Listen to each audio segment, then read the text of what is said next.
Hallo en welkom by Nagskof. In Môre se Republikein kan jy meer lees oor wat ek dink is 'n baie interessante fokus. Dit was vir my geweldig interessant om te skryf. Navorsers verbonde aan die Universiteit van Texas wat 'n oorsig en 'n samevatting gedoen het van die bestaande literatuur en die bestaande navorsing oor mense se tevredenheid in verhoudings en die faktore wat daartoe bydra. 'n Paar brokkies wat ek verwag het en 'n paar wat baie interessant was. Hulle sê onder meer ons tevredenheid in verhoudings daal tussen die ouderdomme van 20 en 40 en dan tussen 40 en 65 neem dit weer toe en dan bereik dit 'n plateau en dit gaan nie op of af nie. Dit dan nou ons ouderdom, ons fisiese ouderdom.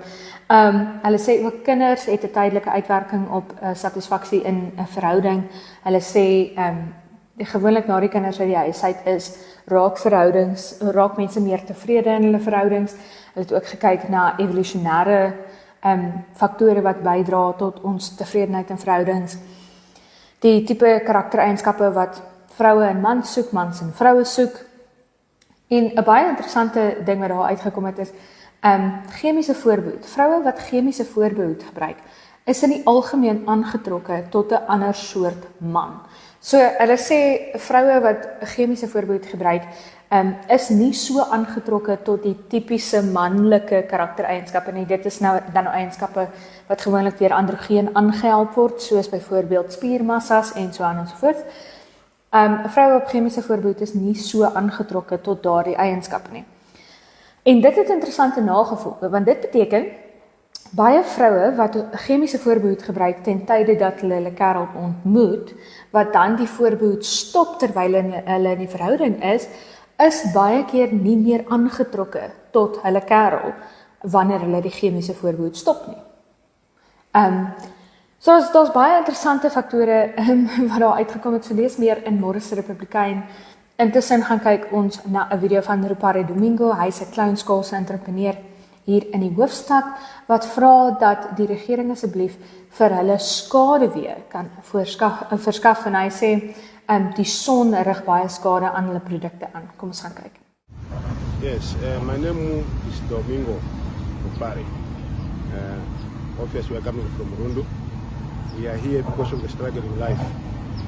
As you can see the place, how it is been in the road, in the public place. But the problem that we are facing here, the government also must just look at us.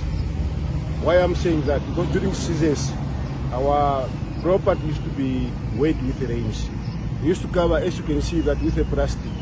And even it's not looking good to the customers, those are coming from foreigners, to see the place like this. But they used to, in the will of God, they used to support us, to buy our stuff. As you can see, how the tent is lying there, so in the road, in the public place. Also, government, you can just look at this. Yeah, all of us, we are Namibia. All of us, we struggling the lives. All of us, we want to come with better lives, but we don't have a job. That's why we are doing this. This is art. So also the tourists, when they come here, they see this and they like it. And Namibia also to go further with this kind of property or the things. But now the government, I don't know if the government also, they can look these things that these people, they like it and it could bring nice name in Namibia or how. So they can just get for us a place that we can just be nice, or we can just even more marketing our things in a good place, in the shadow. The thing they cannot just be getting rain or crack with a sense. Die Ministerie van Gesondheid en Maatskaplike Dienste het ook van sowat 14,8 miljoen Namibiese dollar se medikasie en mediese voorraad ontslaag geraak.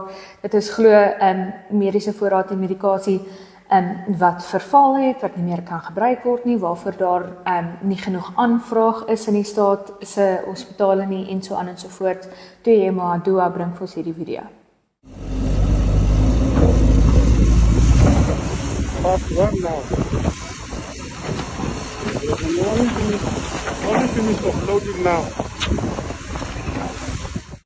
Die gemeenskap van Okahania is ook diep geraak deur 3 moorde op 3 meisies in die afgelope maand, 2 van hulle in die een naweek gevind. Die adjunkminister van Onderwys, Vernuwing, Jeug, Sport, Kuns en Kultuur, Dino Belotti, was vanoggend op Okania om 'n petisie te ontvang wat deur 9677 mense geteken is. Kom ons gaan kyk meer. Was undersigned by 9,677 individuals. Thank you.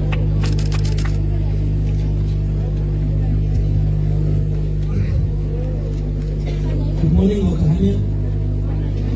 I stand here this morning representing the government of the Republic of Namibia, representing My Excellency Dr. Netumbo Nandi-Ndaitwah and the Ministerial Task Force consisting of the Minister of Justice, Minister of Health, Minister of Education, Minister of Home Affairs.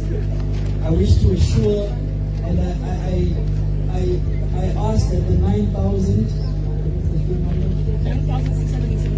9,677 number is not accurate.